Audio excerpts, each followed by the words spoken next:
Hi there folks, how are you doing? I'm the Reverend Danny Crosby, a Unitarian minister serving congregations in Altrincham and in Urmston in the northwest of England. And I'm offering this devotion as a balm for the heart, for the mind, for the spirit and for the soul. And it's titled, It's How You See Things, Perception and Perspective. They say perception's everything. It matters how we look at things. It matters how we see the world. It creates our perspective. And it also matters how the world sees us. You know, I do care a lot about how people see me, how they perceive me. I care a lot about everything, actually. There was an amusing moment at the last singing meditation that I lead. An attender mentioned that a friend of theirs, when they met me, they were surprised, particularly about how I was dressed, my attire. They formed this impression. They thought really that I'd somehow been robes with wearing sandals and in flowing robes or something, which is not really me, is it? They obviously had an image of a holy man, I suppose, and I'm no more holy than anyone else. That's certainly true. Now they formed the view because they'd read some of the stuff that I publish, and obviously they'd formed this impression just from reading my words, which again surprises me somewhat. And after my friend, the lady, was saying this, another woman spoke up, who was there for the very first time, actually said that she thought that I'd be in robes with a dog collar, and he said that, in fact, this was the image of me on my WhatsApp profile picture. She'd messaged me a few days before inquiring about the singing meditation. And that really puzzled me because that's not what my picture looks like. So I found my picture and I showed it to her, and no, it really isn't what... I've never worn dog collar actually, or robe, since being a minister. Never. Not since becoming a minister, at least. Somehow in her mind, she'd formed this image, and it was not, but it did not come from the picture itself, just the image she formed, what she expected me to look like, I suppose. I find this fascinating. Now, I did say that the picture is of me at the Western Wall in Jerusalem, underneath the Western Wall, and I'm kind of touching the wall, so it's kind of a holy scene, I suppose, but I'm dressed very casually, really, in jeans, t-shirt and a hooded top. Just with this stupid expression on my face, I suppose, a bit like this one, yeah. But isn't it interesting what we see or believe that we see, our perception, and how often it does not resemble reality, how we see ourselves, sometimes we see the world. Isn't it fascinating how what we see is often what we expect to see and not what's actually there? The conversation at that singing meditation was a classic example of this. A wonderful and a beautiful example. Now, I was recently away with some colleagues, and ministerial attire actually came up during the conversation on several occasions. Actually kept coming up, and there was a good reason for this. One of our number has written her dissertation on the subject. And it's interesting, there was talk actually about the wearing of the collar, and none of us do. And the woman who'd done this dissertation said even rabbis at one time would wear the clerical collar, which I didn't know, which was fascinating to me actually. But people from all denominations, seemingly, not just Christian denominations. But we got talking about what we wear and what other people wear and what different colleagues choose to wear. Some more formal and traditional, others more casual and informal. I prefer to be as informal as I possibly can. I want people, it's really important to me that people find me approachable. So I wear nothing that would be considered traditional ministerial attire. For people to perceive me as approachable is very, very important to me. I cannot imagine ever wearing a clerical collar or robes actually at all. Most of my colleagues these days seem to wear a stole around them. Again, I've never worn one myself. I don't know if there's any other of my colleagues that have never worn one. They'd have to tell me really. Again, my reason for not wearing it is because I kind of think it gives a kind of priestly impression and that would somehow see me as separate from the folk that I serve, and I really don't want that. I am a minister of religion. To minister is to serve, but that in no way separates me from others, and I do not want to give that impression. And yet, a person seeing my profile picture, dressed casually, what they saw in their mind is not the reality. They saw me dressed in robes and a clerical collar, and I was wearing, it's a small picture of course, I was wearing just a t-shirt and a hooded top, and yet what they saw was something completely different to reality. That fascinates me. People form an opinion of you whether they have met you in person or they haven't. Perception truly is everything. It matters how we see the world, and it matters just as equally how the world sees us. I hope that I am the kind of person that people feel is approachable and who encourages others to journey on this spiritually together, side by side. For me, this is what it means to serve as a minister in the free religious tradition that I am a part of. This open tradition that I am a part of. This welcoming tradition that I'm a part of.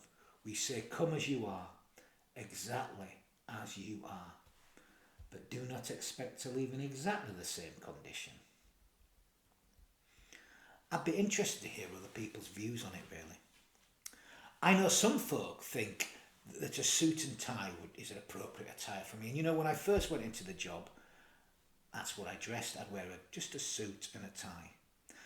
But I didn't like that either. I kind of felt like a used car salesman, and that's not the impression I wanted to give. So I can't do that anymore now.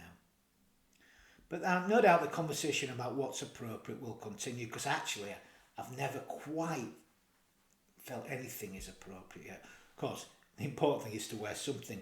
A man was chatting with me just earlier today who wants to come to the service on Sunday, and he was asking if there's anything is there any etiquette, anything has to wear. I said, no, just come as you are, wear whatever you want, mate. I just said, just wear something. We're not quite at that stage where, well, I said, people might not bat an eyelid, but yeah, just put something on, yeah, if you don't mind.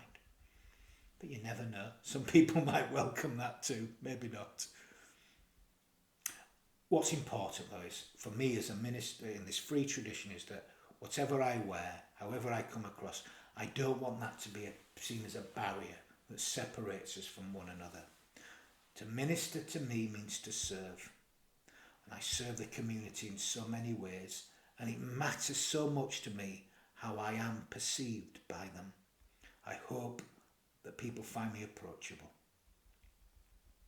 It matters how you perceive me. Perceive's a quite interesting word, you know. It shares the same Latin root as the word receive.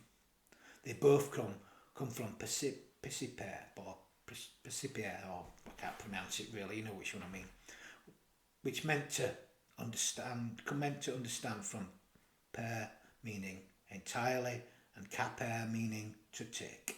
So to receive something means to take things in entirely, to take things in completely, in a way that covers us with deeper understanding really. It's about taking something in entirely so that we understand it completely, I suppose is what I'm trying to say. So yeah, it's really interesting how we perceive things, how we take things in entirely. I'm already wondering how you perceive this devotion. Is it making any sense to you, or has it gotten on some weird place again? It happens, you know, it happens from time to time. It matters how we perceive things, how we take in life, how we take in life entirely. Do we experience things as they actually are, or do they come to us through all kinds of filters? Actually, the truth is we all see things through filters. We do. We never take anything in entirely as it is. We all have our biases, our prejudices about all kinds of people and all kinds of experiences. I wonder, do we ever really see things as they actually, truly are?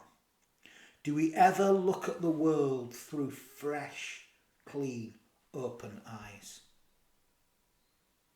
I'm sure every one of us can recount examples of not seeing reality as reality truly is. Just like the woman at the singing meditation who was convinced she'd seen an image of me dressed in robes and a collar. She had created that image, and it's an image that does not even resemble reality. But that's what she'd seen through her eyes. She saw what she expected to see, not reality. The physicist David Bohm asserted that what we take to be true is what we believe. What we believe is based upon our perceptions. What we perceive depends on what we look for. What we look for depends on what we think. What we think depends on what we perceive. What we perceive determines what we believe. Excuse me. And what we believe determines what we take to be true. And what we take to be true is our reality. But it may not actually resemble reality. But we believe it, absolutely. I have believed things about myself, absolutely, that there was no evidence for. I believed at a time in my life there was just something wrong with me, and I believed it for so long. There was absolutely no evidence for that. But I believed it for too long. But there was no evidence to prove it. But we become slaves by these things. And reality can appear very different for each of us. And that matters. It matters how we see the world, and it matters how the world sees us. It's the same, with what happens to us, our perspective, how we respond to what happens to us, and this life in which we live and breathe and share our being. And this idea about how we perceive what happens to us brings to mind one of my favourite stories, a story that comes from the Zen Buddhist tradition. It's called Let's Wait and See. The story goes that an old farmer is working really hard in the fields. He has a wife, a son, and he ekes out a meagre living, but he gets by. One day, his only horse, the horse that he depends upon, it runs away. How is he going to farm? Upon hearing this, his neighbours come to him. They feel sorry for him, and they say to him, "Oh, how awful. This is terrible. This is the worst thing that could have happened to you." The farmer looked at them and said, maybe not. Maybe it is. Maybe it isn't. Let's wait and see. Well, a few days later, the farmer's horse returns. But it does not return alone. It seems it had been out courting, and it came back with the most exotic mare in the land. A mare of rare value. The neighbours soon heard about this, and again they came to the farmer and they exclaimed, "Oh, how wonderful! This is absolutely fantastic. Your horse has returned and brought this beautiful horse with it. Such wonderful fortune you've been blessed with." And the farmer just looks and says, "Maybe it is, maybe it isn't. Let's wait and see." Well, it seems that the two horses got on quite well, in the way that horses do. And over time it gave them many, many young prized colts, which made the farmer actually quite a wealthy man. And the neighbours, they were moved by this, how happy for the farmer they were. Oh, what a blessing this has been to you. This is absolutely fantastic. Your new horses have brought you so much good fortune. To which the farmer responded, well, maybe they have, maybe they haven't, who knows? Maybe, maybe not. Let's wait and see.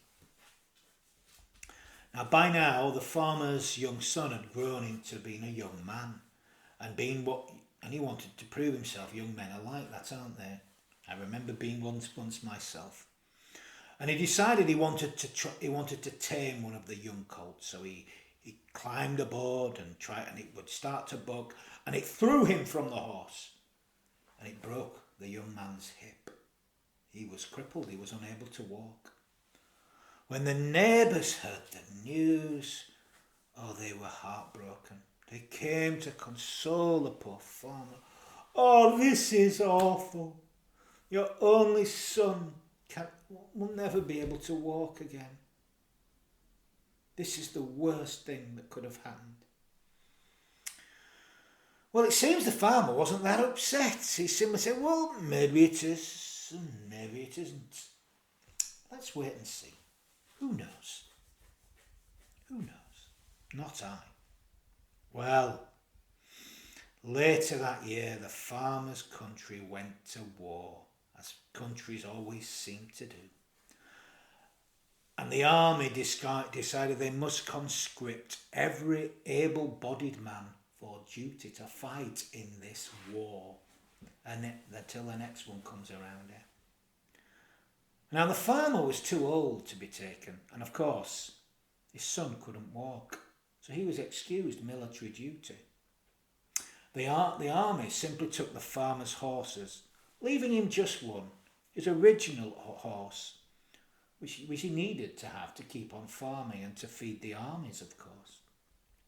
So, did the farmer have good fortune? Maybe. Maybe not. Did he have bad fortune? Maybe. Maybe not. Good luck, good fortune, bad fortune are two sides really of the same coin.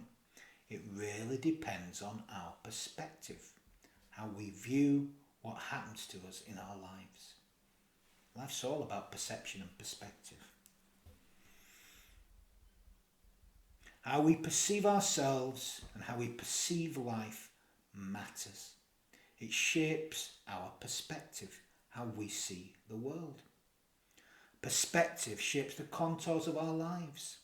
Our lives are not shaped only by our circumstances, but how we respond to these circumstances. Do they close down our hearts and our minds and our souls, or do they open us up to new possibilities? If you're anything like me, it'd be a bit of a mixed bag. We all go through our dark times when how we see life is not so beautiful. And we all go through times when how we perceive life is just the most beautiful and refreshing thing that could ever happen. Our perspective of life really matters. As Jesus says in Luke 11, for your eye is the lamp of your body. If your eye is healthy, your whole body is full of light. But if it is not healthy, your body is full of darkness. It's how we see things. Perception is vital. It matters how we see the world and how the world sees us. It matters what we believe about ourselves and about life. I believe that we are created in the divine image, that there is that of God in each and every one of us. I believe in the inherent worth and dignity of every person. And it's important to me that this is what people perceive when they see me as a Unitarian minister, that our faith sees that in them. I believe in original blessing, and I believe it's our task to bring that blessing to life through our human being, our vulnerable and sometimes broken human being. We all have feet of clay. We are perfectly imperfect. It's okay to stumble. It's okay to struggle at times. I hope when you look at me that is obvious to you. We're all more human than otherwise. But just because we make mistakes and we get things wrong, it does not mean that we are wrong at the core of our being, that we are fundamentally flawed, that there's something wrong with us. Something wrong with us at the core of our being, although I once believed that. And it completely controlled the way I viewed the world. I don't believe that today. Evidence has proved that to me. I see the world through different eyes today. Perspective is so very important. It matters how we see things and how we are seen. It is important to see things as they actually are and to be seen as we truly are too. It matters what we perceive and how we are perceived. Perception shapes how the world looks at us, and equally, perspective shapes how we look at the world. How we look at others is so very important. We can look on people with compassion, or we can give them a hard look. Think about it. When someone gives us a hard look, what do? Well, often we turn away in fear, or we respond in anger or aggression from a look in someone's eyes. But what happens if someone looks at us with compassion? How do we respond to this compassion? Well, usually we look back with compassion. Well, we do, unless we've fallen so far down into that pit of nihilistic despair that we only respond to love with utter hatred. I'm sure we've all been there at some time. I know I have. So it matters how we view our own humanity and how we view the humanity of each and every one of us. How we see life really matters. It really does. It really does. How we act towards others really matters. But it's not just about what we do.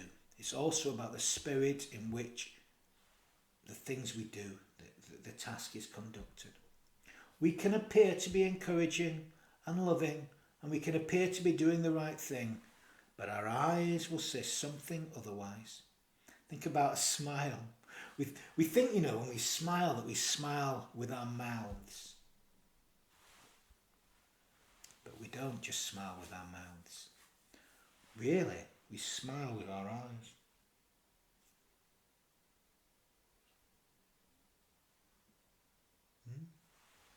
When I smile, my eyes almost close. They slant. You can see a smile through my eyes, my eyebrows, I think you can. Whatever we do and however we do something, our eyes will reveal the truth of our hearts, and people will intuitively pick up on this. They will see it in our eyes. They will. They will see it in our eyes. They are the windows to our soul, are they not? How we see the world matters, and how we respond maybe more so. Life truly is in the eye of the beholder. Life truly is about perception. How we see one another is so vital. It's all about perspective, isn't it? So try not to look so hard today, and you never know, those eyes looking back at you might just be stretched by a smile. Amen. So I'm going to end with a few words of blessing. For we need to bless. The world needs blessings, and we can all bless. And we bless by giving our hearts wholly to life. So I offer some final words of blessing, for we are here to bless. So let's return to our lives. Let's live open-heartedly, so that the Spirit that lives to set us free can enter into us, can fill our hearts, so that we can become beacons of love and connection to those that we meet in this world. Let flavour flood out. And may we carry that Spirit with us, and may we do so in all that we feel, in all that we think, in all that we say, in all that we do. Amen.